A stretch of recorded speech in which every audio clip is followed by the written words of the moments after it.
ډېر یو زورور تحریک وچلاوه. موږ د ملک په جمهوري پاچانو کې ډېر تاریخي رول ادا کړ. په MRD کې، په ARD کې، بیا په PDM کې د عزت او احترام ډېر لوی مقام چې پښتونخوا ملي عوامي چې کوم مقام لاره دا د دې ټول افغانستان د محکوم وطن د هیڅ یوې پارټۍ نه و. دا محکومو قومونو کې تر خپلو پاچانو د پښتونخوا ملي عوامي پارټۍ احترام زیات و. په بلوڅ کې، په سندي کې، په سرایکي کې د ملک جمهوري پاچانو پښتونخوا ملي عوامي پارټۍ د ځان رهبره پارټۍ بلله. د پاکستان د عدلیې د ازادۍ تر ټولو علمبرداره پارټۍ پښتونخوا ملي عوامي پارټۍ وه. د میډیا د ازادۍ تر ټولو لوی اواز د پښتونخوا ملي عوامي پارټۍ وه. وروڼو، دا د ډېرو لویو شهیدانو اول به زه دا وایم، دا د خاني شهید رنګه یو ملي قهرمان د شهید خاني بابا دا د هغه راپاته پارټۍ وه. بیا په دې کې د 7 اکتوبر، د 11 اکتوبر، د 28 اپریل او بیا هلته په شمالي پښتونخوا کې د اشنغر او د ټولې پښتونخوا د شهیدانو دا وارثه پارټۍ وه چې دا په زرهاوو دي. د ګلستان شهیدان په خپله چې دا زموږ د مشر پر کور ډېر د زورورو پارټۍ کارکنانو او رحیم صاحب ویلې هغه واحد سیدی د ولدان ټینک شکر واحد دی، واحد ملګری د داسې شهیدانو او د ډېرو لویو اتلانو پارټۍ د وروڼو. عبدالرحیم مندوخیل رنګه دومره ستر رهبر په دې ټول افغان کې، په دې ژوندي افغان کې نه و. دومره لوی لارښود کمال خان شیراني رنګه، شیر علي باچا رنګه، رزاق دوتاني رنګه، دا هر یو، دا ډاکټر حبیب الله، دا ارباب مجیب الرحمن، دا میرعلم شاه لالا، دا زموږ داسې رهبران دي چې ټوله زندګي یې دې کام ته وقف کړې وه او ډېر لوی لوی تاریخي تحریکونه، جدوجهد او مبارزې کړې وې. مګر وروڼو، د 14 له انتخابه وروسته دا زموږ ډېره لوی بدقسمتي ده چې موږ په خپل لاس، موږ پارټۍ په خپل لاس باندې دا پارټۍ برباده کړه. د دې پارټۍ ادارې ماتې کړې، د دې تنظیم هم مات کړ، د دې رهبران سپک کړه، د پارټۍ مبارزه هم ودروله، پارټۍ کارکنانو داسې بې عزته کړه، داسې نظراندازه کړه. تاسو ولیدل وروڼو، هغه وخت دا مختار خان وایي چې په 2008 کې هغه وخت کې زموږ د پارټۍ او بالخصوص د ملي شهید عثمان خان کاکړ دا سروې و دا اندازې وې چې دا را روان انتخاب به موږ ټول ګټو. په 14 کې موږ 14 سیټان صوبایي وګټل، 3 سیټان موږ قومي وګټل، د کوټې میر موږ وګاټه، کښین او لورلایي او ژوب دا زیاتره بلګیاتي انتخابات موږ وګټل. مګر وروڼو، د دې باوجود موږ و دې کام ته، و دې ولس ته او دې تاریخي مرکز کوټه ته موږ د یوې پیسې خدمت ونه کړي. د حکومت له طرفه موږ د خپل وطن نور برباده کړي. نه موږ دته د ښارونه جوړ کړه، نه موږ دې ښارونو ته اوبه ورکړې، نه د ولس ته روزګار ورکړ، نه چاته انصاف ورکړ. بدترین ریکارډ دی زموږ د حکومت. او وروڼو، په اوله ورځ زموږ حکومت نه و اخیستی چې کامیابه سو، د مشر پر کور باندې د مرکزي او صوبایي اګزیکټیو یو لوی میټینګ وسو. د دې ټول ریکارډ تاریخي زموږ سره موجود دی. زموږ ډېرو مشرانو دا خبره وکړه چې په دې صوبه کې له بلوڅ سره زموږ ډېره لویه قومي مسله ده. موږ ته پکار دي چې له بلوڅ سره د خپلې قومي مسلې د دې تعین وکړو دا معلومه کړو چې زموږ د ده به تعلق د برابرۍ د قومو وي او که به نه وي موږ داسې کارونه وکړو موږ باندې ولس باور کړی دی موږ دا ولس معلومه نه کړو محترم عبدالرحیم مندوخیل هغه ول دا به زموږ اول وار وي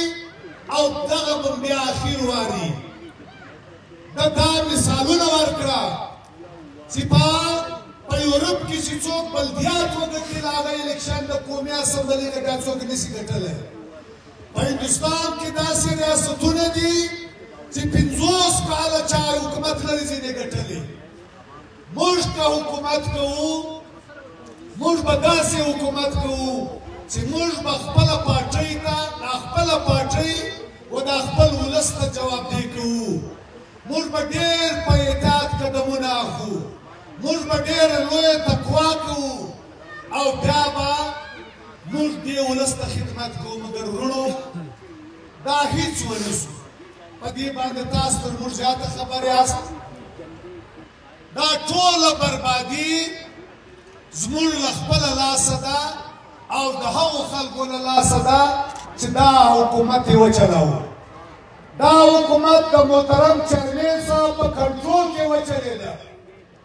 پښتونخوا ملي عوامي پارټۍ یوې ادارې ته په دې حکومت کې د دخل د لاس اچولو اختیار نه و دا اختیار نه مرکزي اګزیکټیو ته و نه د صوبې مشرانو ته و دا ملي شهید د صوبې صدر و په دې کامیابي کې تر ټولو لویه رول او کردار د ده و لیکن په اولو میاشتو کې له حکومته د هر څه څخه پارټۍ بېدخله شوه بیا چې د دې هره بربادي ده دا دوی وکړه په خپل لاس یې وکړه پارټۍ نه ورغوله او نتیجه د دې کام دپاره ډېره تباکن وه او هغه دا چې موږ پارټۍ وبایلله هغه پارټۍ چې ډېر په لوی محنت جوړه سوې وه او د پښتون افغان د نجات یو لوی سنګر و دا د لکونو انسانانو یو لښکر و ډېر بهترین بچان د وطن باشعوره ننګیالي وطنپال دا روشنخیاله دا په دې پارټۍ کې راغونډ و مګر وروڼو دا ډېره د خوشحالۍ خبره ده چې دا 10 کاله موږ د پارټۍ د وحدت هر ملګري حد درجه کوششونه وکړو دا زموږ یو ملګری دی نسیم کاسه وایي ملي شهید د دې پارټۍ د وحدت شهید دی او دا حقیقت دی چې د ملي شهید په موجودګي کې دې پارټۍ ته چا لاس نه سوی وړی دا یې نه سوی متولی دا مختار خان زموږ سیکرټري جنرل دی تاسو او موږ ټوله پارټۍ شهیدان یو چې تر هغې ورځې پورې چې دا دی موږ باسي تر هغه وخته پورې موږ د دې پارټۍ د وحدت کوشش کړی دی موږ د پارټۍ وحدت د سترګو د کسي په رنګه ساتلی دی موږ د خپل چیرمین ته دومره لوی مقام ورکړی و وروڼو او نن یې هم ورکوو موږ د ده په شان کې د ده د کورنۍ په شان کې دا ذره برابر ګستاخي نه ده کړې لیکن موږ په افسوس سره وایو چې زموږ مشر او د ده کورنۍ دا د خاني شهید کورنۍ ده د ملي قهرمان کورنۍ ده هغه په تاریخ کې تر هر چا لویه قرباني کړې ده دوی سره دا نه ښایي دا چې دوی نن څه کوي دوی پر دې پارټۍ تېری وکړه دوی پر کارکنانو تېری وکړ دوی د تنظیم اصولونه مات کړه دوی دا پارټۍ د دې تقدس د دې وقار تباه کوي موږ وایو وروڼو دوی د دې لارې راوګرځي موږ دوی ته خواست وکړ چې مشره مرکزي کمیټې راوغواړه کښېنوه دا لکه داسې کښېنستله دا د فیصلې وکړي دا ستا هره خبره په مرکزي مرکزی کمیټي ومنه کانګرس په وکړه په هغه یې ومنه موږ به په دواړو سترګو له تا سره روان یو مګر وروڼو قومي کانګرس 10 کاله کې نه دي سوی یو وارې په قومي جرګه په 18 کې د کانګرس کار وکړي د الیکشن کمیشن لپاره بیا یې وعده وکړه په اکتوبر کې به کانګرس کوم 4 کاله نه اوس یې بیا وویل بیا یې په 22 جنوري کې قومي جرګه د بیا کښېني د کانګرس نوم ورکړي او په ستمبر کې دا چې تېره میاشت ده په دې کې کانګرس کوم دا یې ونه کړي وروڼو دا زموږ مجبوري ده چې پښتونخوا ملي عوامي پارټي او موږ ډېر ویاړ کوو ډېر خوشحاله یو چې د دې د ماتولو دا تور پر موږ نه دی راغلی دا پر مختار خان نسته دا پر بابت نسته دا پر رضامت نسته د مرکزي کمیټۍ او مرکزي اګزیکټیو پر یو غړي نسته دا دوی دا عمل وکړي دوی دا اقدام وکړي مګر پښتونخوا ملي عوامي پارټۍ دا د ماتولو نه ده ورونو دا نه ماتېږي نن مرکزي کمیټۍ وپارولو نن غالب اکثریت یې راغی د خپل منشور سره له خپل آیین سره ودرېدله د خپلو قومي هدفونو قومي ارمانونو سره ودرېدله د خپلو شهیدانو د خپلو اتلانو د قومي ارمان سر ته رسولو هوډ یې وکړي او تاسو وروڼو موږ تاسو ته مبارکباد وایو دا د ټولې جنوبي پښتونخوا له هرې علاقې تاسو راغلي یاست ستاسو تعداد په نن ورځ تر کانګرس زیاته دي تاسو زه صد افرین وایم تاسو ته موږ سلام کوو تاسو ته شاباش وایو او وروڼو قومي کانګرس مرکزي کمیټۍ اعلان کړ په 29 او 28 سپتمبر به په کوټه کې کېږي دسمبر پر 28 او 28 دسمبر څو ورځې بالا یوه میاشت پاته ده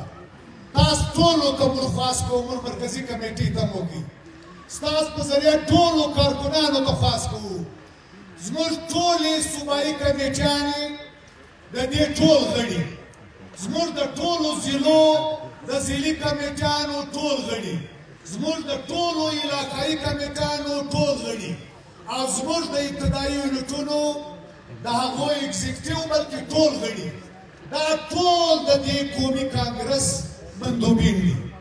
تاسو په ټولو سترګو راځئ او ډېر په ورین تندي راځئ دا به داسې کانګرس کوو مختار خان موږ ته وویلې کمیټۍ ته چې دا به دا ټول پښتون قام به په دې بیا ویاړي او هر څوک به ورته حیران وي موږ به پښتونخوا ملي عوامي پارټۍ مرکزي ادارې جوړوو مرکزي قومي جرګه به جوړوو مرکزي اګزیکټیو به جوړوو مرکزي کمیټۍ به جوړوو صوبایي جرګې به جوړوو صوبایي اګزیکټیو به جوړوو صوبایي کمیټیانې به جوړوو او بیا به دا پر مخ په هره ضلع کې په هره علاقه کې په هره طبقه کې به خپل تنظیم جوړوو په دې کې به تاسو له موږ سره ملګري یاست په دې عمل کې دا میاشت په ټوله مبارزه کوو هر سړی به مبارزه کوي مالی قرباني به هم کوو د مالیاتو ضرورت دی د چندو ضرورت دی د غړي قرباني به هم کوو وخت به هم ورکوو همت به هم کوو انشاءالله موږ به کامیابه یو او موږ ستاسو بریالیتوب دا مختار خان مشر ورور و عبدالله عبیدالله کټور نومېده ډېر ننګیالی او ډېر مبارز سړی و دا مختار خان چې دا قومي تحریک ته دومره لوی وخت ورکړی دی دا د دغه سړي قرباني وه د ده محنت و د ده کردار دی په خپله ډېر لوی قومي مبارز و د وطن د کسان تحریک له وخته بیا پښتونخوا ملي عوامي پارټۍ سره ډېر زورور سړی و هر څه باندې پوه دا په حق رسېدلی دي دا ته به ستاسو د ټولو له طرفه دعا وکړو محمد غوث یو محمد غوث صاحب راس دا ته دعا وکړه او زه تاسو ډېره مننه کوم مختار خان به هم خبرې وکړي ډېر تشکر ډېره مهرباني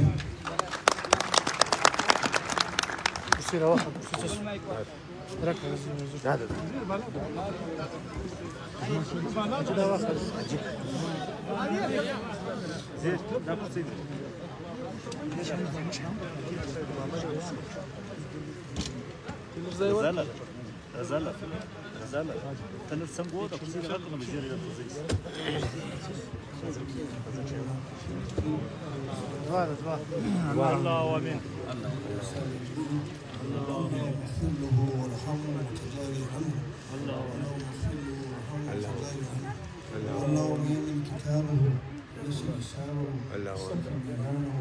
وصلاة الارض. ربنا تقبل منا انك انت السميع العليم. وتب علينا انك انت التواب الرحيم. اللهم امين. اللهم اغفر له وتجاوز عنه. اللهم اغفر لنا وميتنا وشهيدنا وصاحبنا وصغيرنا وكبيرنا وكلنا ونسانا. اللهم من احييت منا فاجر الاسلام. اللهم امين. ومن توفيت منا فتوب على الايمان. اللهم امين. صلى الله تعالى خير الخلق محمد واله وصحبه اجمعين. الله جواب.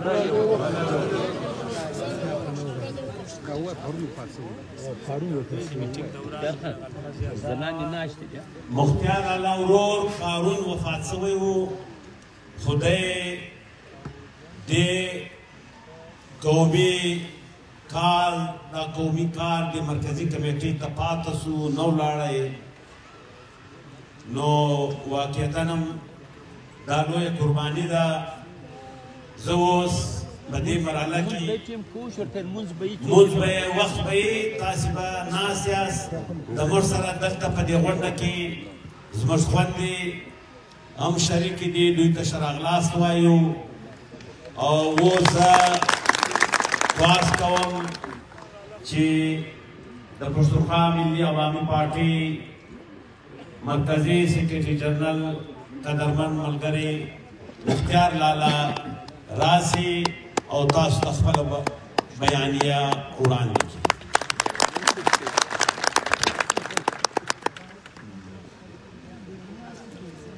أعوذ بالله من الشيطان الرجيم. بسم الله الرحمن الرحيم. پښتونخوا ملي عوامي پارټۍ د مرکزي کمیټې د اووم اجلاس په دې کې شریک د پارټۍ د مرکزي کابینې غړو د مرکزي کمیټې غړو د جنوبي پښتونخوا د ګوټ ګوټ نه راغلو د پارټۍ ننګیالو او مبارزو کارکونانو دې اجلاس ته راغلي زموږ خویندې او نور میلمانه زه واقعي ستاسو ډېر زیات مشکور یم چې تاسو په خپل ملي هوډ باندې نن دې پریس کانفرنس ته راغلئ د دې نه ستاسو اراده ښکارېږي دا لس کلن خوف دا کم لس کلنه دهشتګردي چې په پښتونخوا ملي عوامي پارټۍ مسلطه وه ستاسو په همت دا خوف او دهشتګردي نن ختم شو.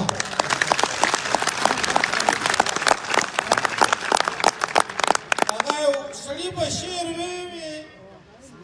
ای خورو ورو ملګرو اے خورو ورو ملګرو اے هم فکر هم سنګرو سره یو شی وخت ننګ دی او د خطر رستنې زنګ دی. زنده‌باد زنده‌باد.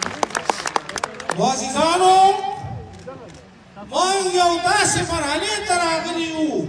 چې دا یو تاریخ سازه او په دې معنا باندې دا افغان په تاریخ کې په دا په زرینو حروفو باندې لیکل کېږي. هلته به زیر راغبل موږ لس کاله د خپلې پارټۍ د وحدت لپاره په ګېډو ګېډو کنځل وړي دي پرون دلته مرکزي کمیټې ته د هغې یو برخه 12 کتابونه ما راوړي دلته مرکزي کمیټې ته مې ښکاره کړل ما د دنیا سپکې سپورې وړي دي خو کوشش هم د دې لپاره کاوه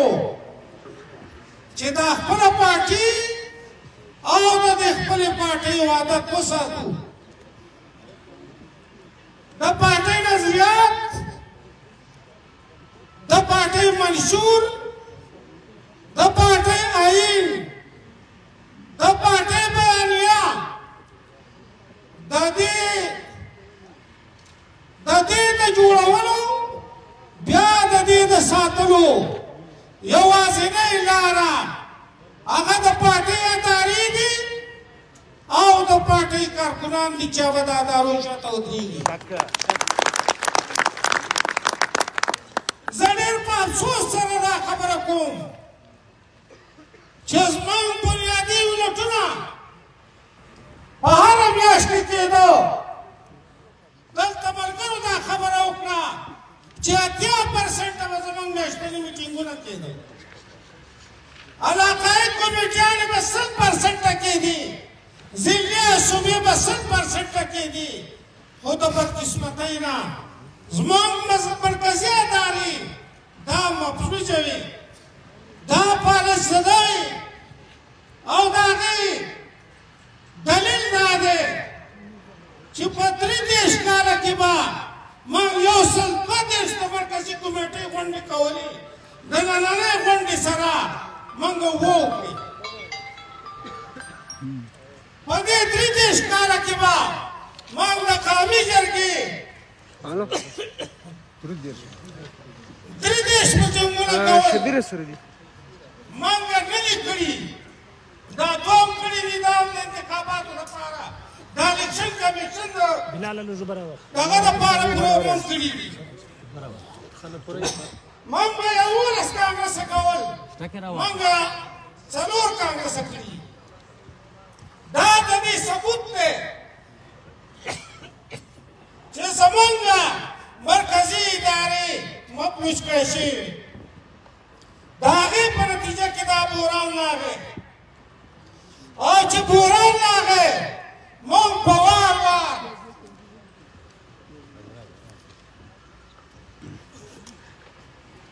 د پارټۍ هر کارکون چې مشر ته رسایي وه یا بل ذموار ته رسایي وه د پارټۍ هر مرکزي صوبایي ضلعي اګزیکټیو دا ټول په وار وار مشر له تللي نورو مشرانو له تللي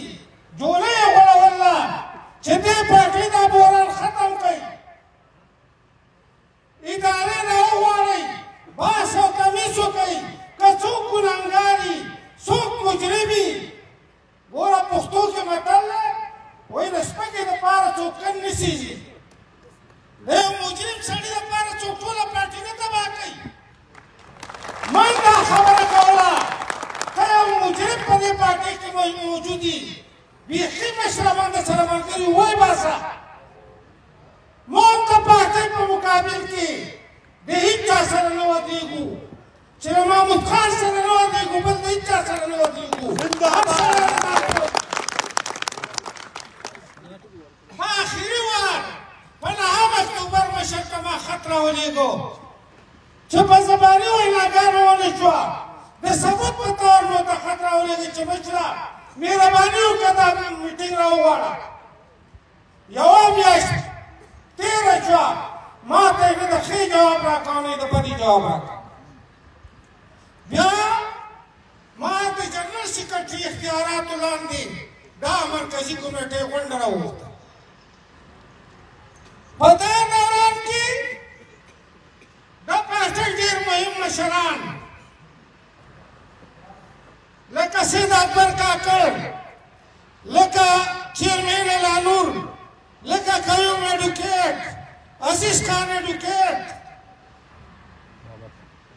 بابک لالا رضا احمد رضا او محمدین غلجی صدیق آغا او داس د پارټۍ نور خلک دا یې د پارټۍ نه وایستل بې تپوسه یې وایستل. ورو د دې ملک په قانون کې دي چې یو کرایهدار ته وباسي هم یو 2 میاشتې مخکې به نوټس ورکړي. د دې ملک په قانون کې دي. آیا د پارټۍ د دې مشرانو چې 52 کاله د رضا احمد په دې پارټۍ کې تېر شوي دي، 52 کاله د بابت تېر شوي دي، د دا بل تېر شوي دي، د چیرمن الانور تېر شوي دي، د بل تېر شوي دي، د دوی د یو کرایهدار هم حیثیت نه و. دې ته یې نوټس ورکړه. په دا طریقه نه چلېږي ملګرو. موږ نن هم ووایو زه خواست کوم مشر ته، زه خواست کوم هغه خلکو ته که په دې پارټۍ باندې د خالد شهید په وینو باندې د 19 د ګلستان د پښتون آباد د شهیدانو په وینو باندې د عثمان خان کاکړ شهید په وینو باندې یو معمولي درس راځي، معمولي درس دې راځي. دې کانګرس ته دې راشي، دې کانګرس ته دې راشي. دلته دې خپل دلایل ووایي، دلته دې خلک کاڼي کړي. عزیزانو زه راغلمه د میټینګ لپاره د خیبر پښتونخوا مشران راسره راغلل. که څه هم موږ په کوټه کې ځان مېلمه موږ نه ګڼو، خو پښتانه چې یو ځای نه بل ځای نه لاړ شي دې ته مېلمانه ویلی کېږي. موږ دلته راغلي وو، موږ لا د ملګرو سره لاس نه و میلاو کړی. موږ دا خیال و چې په سبا ورځ به زه خپله د پارټۍ نور مشران دا به محترم چیرمن صاحب له ځو، سوال او منت به ورته کوو. که په زور یې که په رضا یې دی به مجبوروو، دی به دې میټینګ ته راولو، د ده ملګري به میټینګ ته راولو. وشو دا چې په 12 نیمې باندې هغه وخت چې لا موږ خیر په خیر نه و کړی، موږ یې د پارټۍ نه وایستو. شرم دا عمل روان دی عزیزانو. نو موږ دا خبره کوو چې مشره ته په دې ملک کې په دې خطه کې د جمهوریت یو علامت وي، ته په دې ملک کې او په دې خطه کې د مظلومو قومونو د جدوجہد یو علامت وي، ته د پښتون قومي تحریک یو ډېر لوی علامت وي. دا تا چې کومه لاره اخیستې ده دا ډېره خطرناکه لاره ده، دا د خالد شهید لاره نه ده. مهرباني وکړه، مهرباني وکړه، راشه خپل بیانیې ته، راشه خپل منشور ته، راشه د خالد شهید لارې ته، راشه د شهیدانو لارې ته. موږ ستا سپایان یو. که ته هم تا ډېر بد کړي دي، موږ قسم دی که په زړه کې ستا نه خفه شو، که تا دا لار واخېسته داسې به درپسې ځو لکه سپایان. راشه دا کار وکړه، دا کانګرس دی. بل عزیزانو نن حالت دا دی د دې ملک، د دې ملک حالت دا دی چې دې ملک کې دوی وایي د PDM حکومت دی. یقینا نواز شریف ورور شهباز شریف په اقتدار کې دی، فضل الرحمن صاحب ورسره دی، پیپلز پارټي ورسره ده. خو زه تپوس کومه ستاسو په ذریعه د هغه ټولو خلکو نه، د PDM د مشرانو نه، چې آیا په دې حکومت کې او په دې تېرو حکومتو کې څه فرق و؟ یا نسته. زه تاسو ته څو خبرې کوم. د ضیاءالحق په وخت کې چې میډیا څومره خبرونه نشرول، امن اخبار، جدت اخبار، پلاني اخبار، آیا نن اخبارات هغه خبرونه ورکولی شي؟ یا د مشرف په وخت کې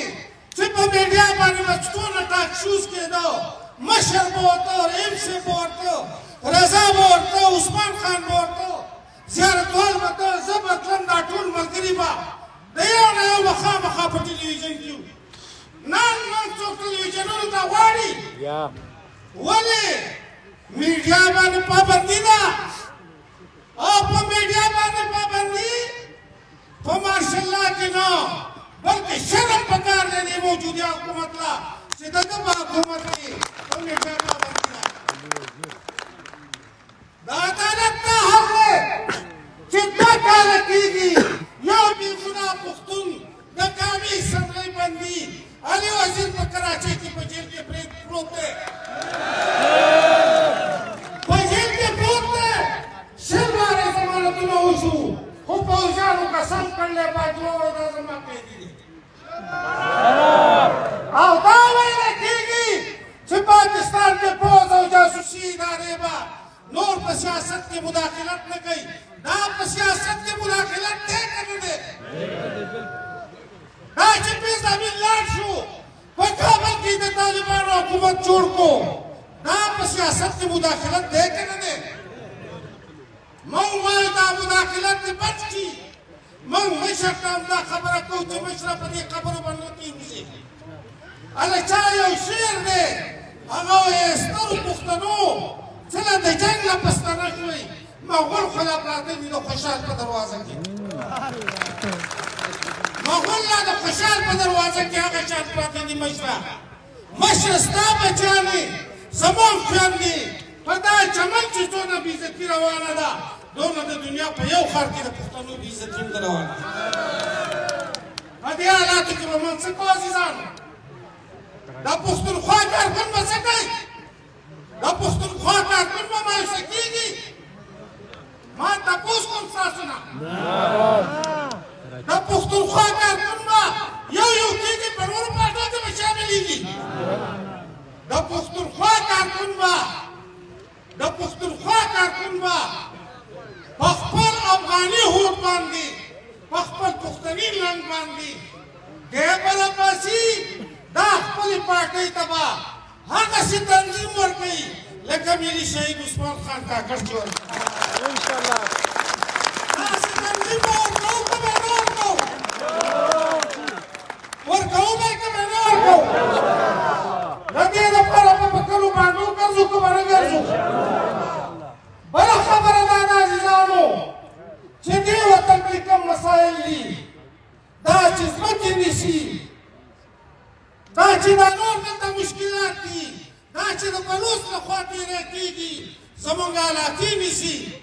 په دې باندې نور د روایتي سیاست دور ختم دی موږ به د سیاست یو نوی آغاز کوو او زموږ د سیاست نوی آغاز به مزاحمتي سیاست وي روزانه به په دې لاره کوڅو کې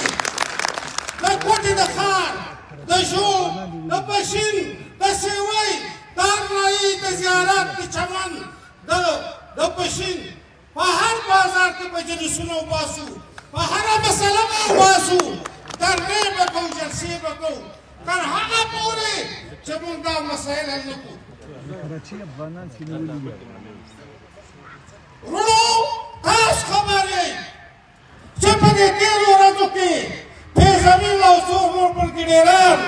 او ځینې زمین فروش او خرڅ شوي پښتانه په شمول د کراچۍ په مولا دا د دې ځینې روان شو د هغه دهشتګردو سره چې کوم به موږ دا خبره کوله چې دا د پاکستان پوځ او جاسوسي ادارو پیدا کړي دي او پوځیانو به دا وي چې دا خو د هندوستان پیدا کړي دي دا خو د کابل نه راځي دا خو په کندهار کې سفارتخانه ده دا خو په خوست کې کونسلګري ده دا خو په جلال آباد کې کونسلګري ده هغه له پیسې ورکوي دا طالبان د هندوستان ایجنټان خو د هغه هندوستان ایجنټانو سره چا جرګې کولې څوک پسې کابل ته تلو د پاکستان د استخباراتو پخوانی مشر جنرال پیزمین موږ په هغه پښتنو باندې هم لعنت وایو څوک چې د دې پوځیانو په دې جرګه کې شریک کېږي موږ د سوات نه نیولې د وزیرستانه پورې چې دا څونه پښتون ولس پاڅون وکړو چې پښتونخوا ملي پارټۍ ته دا ویاړه افتخار حاصل دی چې د دغه پاڅون په سر کې ولاړه وه دا ټولو خلکو ته موږ فرید او شاباش وایو یو بله خبره دا ده په کراچۍ کې د پیپلز پارټۍ حکومت دی ځان ته جمهوري خلک وایي په مرکز کې د پي ډي ایم حکومت دی په کراچۍ کې زموږ خویندې او لوڼه د افغانستان نه راغلي زموږ خویندې او لوڼه دا وخت په تاڼو کې دي عزیزانو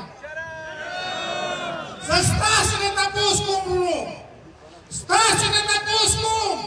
چې زموږ نه دلته خپله د پلار او مور نه پیدا خور دا په تاڼه دي ورور به احساسات کېدي موږ به څه کوو آیا دا زموږ د دې خاورې لوڼه نه دي زموږ قومي خویندې نه دي پښتنې خویندې نه دي په دې به نن کوو که به نه کوو موږ د سند حکومت د شهباز شریف د مرکزي حکومت مکمل مذمت کوو چې څومره سخت مذمت یې کوو دوی له شرم پکار دی دوی ځان ته مسلمانان وایي پاکستان د اسلام کلام ګوري هغه وخت چې تا په افغانستان باندې په زرګونو بیلیونه ډالر اخیستو تا به یې موږ انصار یو دا مهاجر دي نن چې په هغو تکلیف راغلی دی ځمکه پې توده شوې ده خپل وطن پې دوزخ جوړ شوی دی د ستا د لاسه او ستا د تعلیم د لاسه ته دلته زنانه وکیلونو ته چې موږ دا وایو چې بالکل د دغه خلک پرېږدي کنه کوټه پېښور نه واله تر سواته پورې ټول پښتون ولس به د دې په حق کې راپاڅي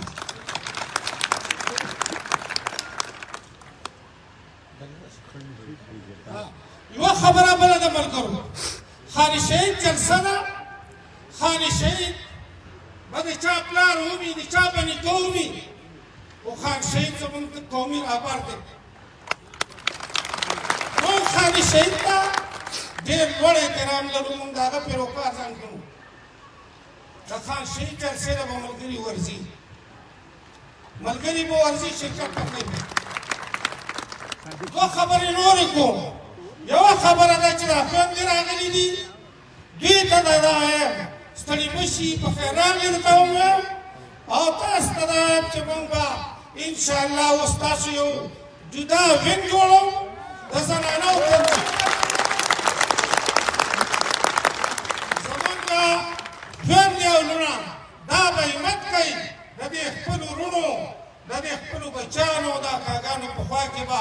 په یو سنګر کې ودرېږي انشاءالله د پښتونخوا په سنګر دویمه خبره دا ده چې طالب علمانو تنظیم موږ منظم کوو دلته موږ ارګنایزینګ باډي جوړه کړې ده خیبر پښتونخوا کې جوړه کړې ده ډېره زر به انشاءالله مرکزي کابینه هم جوړوو پي ایس او به په هر سکول کالج او په هر کلي کې جوړوو انشاءالله یوه خبره عزیزانو دا د مرکزي کمیټې فیصله ده او هغه دا ده عزیزانو چې موږ پښتانه یو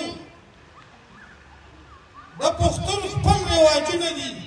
د پښتون خپل روایات دي پښتو ځانه د ژوند تېرولو یو لار ده او په هغې کې دا ده چې وروره پوچه خوله سپکه خوله خوځول دا د پښتانه شان نه دی که یو څوک سیاسي مجلس کوي په موږ باندې سیاسي تنقید کوي د پښتونخوا کارکنان دې واوري چې داسې یو سوال نشته داسې یو سوال نشته چې پښتونخوا د هغې جواب نه لري پښتونخوا د هر سوال جواب لري البته په سیاسي طریقه به یې کوو کنځل موږ منع کړي دي سپکه خوله موږ منع کړي دي ملګري به خفه کېږي نه که چا هم یو سپکه خوله یا لیکې غلط وکړو بیا به د هغه په خلاف دلته ما ملګرو ته ویلي چې تعلیمي کارروایي به کوئ خاص به وعده کوئ چې دا کار به نه کوئ وعده ده دا خبره خدای پاک دې تاسو ته خیر در پېښ کړي اخره کې درته یو شعر ویم بیا ناوخته دی خپله خاوره به په خپلو وینو پالم خپله خاوره به په خپلو وینو پالم که حاجت قرباني زما د تن شي او موټی خاورې د وطن به پرې ورنکم که په سر د ځمکې هر وطن خوتن شي یا دا ستا څیر ګریوان به درته روغ کم یا به دغه سپاره زما لمن شي او که دشمن له ما بری وي وړ محبوبې ستا پړونه دې زما د تن کفن شي زه د خپل ځان لخوا د مرکزي کمیټۍ لخوا ستاسو د ټولو لخوا د یوسف خان کاکړ د ده د کورنۍ یو جهان مننه کوم چې د مرکزي کمیټۍ ډېره درنه مېلمستیا یې وکړه حاجي میرو زموږ ملګرو ته ډېره درنه مېلمستیا په خپل کور باندې په کوټه کې وکړه نورو ملګرو به خدمتونه کړي ملګري بولي دي د هغو مننه کوم د دې ځای د اګزیکټیو اول خو زه ټول اګزیکټیو ته او بالخصوص د دېو مشرانو ته ایسارو خان ته یوسف خان ته رسول الله وزیر ته د دوی ټیم ټول ټیم ته آفرین او شاباش وایم چې په غازانو باندې او په مولو باندې دوکه نه شو دې چې کوم دا میټینګ منظم کړی و د مېلمنو د خدمت چې کوم تنظیم کړی و په دې باندې هم که خوشحال کاسې دی که قادر اغا دی که خوشحال کاکړ دی که زموږ د ضلعې دلته مشران ولاړ دي دې ټولو ملګرو شکریه هم ادا کوم او د پښتونخوا پارټۍ لخوا ته آفرین او شاباش وایم د کوچلار د کارکونانو ډېر مشکور یم دا چې څوک دلته دا څه شپې دلته په دې سخته یخنۍ کې ناستو ډیوټي وکړه دا سیکیورټي وکړه په دا یخنۍ کې ناستو د هغه انتظامیې د سیکیورټۍ والا د هر یو خدمتګزار د هر یو کارکون د پیسو د کارکونانو د هر چا زه شکریه ادا کوم چا چې موږ ته احترام راکړی دی د جماعت اسلامي یو مشر په موږ پسې راغلی و د نیشنل پارټۍ یو مشر راغلی و زموږ د پارټۍ په امیر کې د هغو ډېر لوی شکریه ادا کوم چې زموږ په پارټۍ خفه کېده خدای دې ورله عزت ورکړي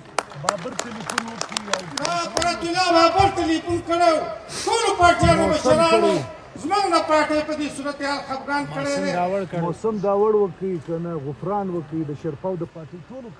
خلکو کړی دی محسن کړی دی بل کړی دی ټولو شکریه ادا کوم تاسو ټول زنده باد کانګرس دپاره به تیاري کوو भरपूर तयारी बघू, ऐकताच इमानदारी बघू, संधी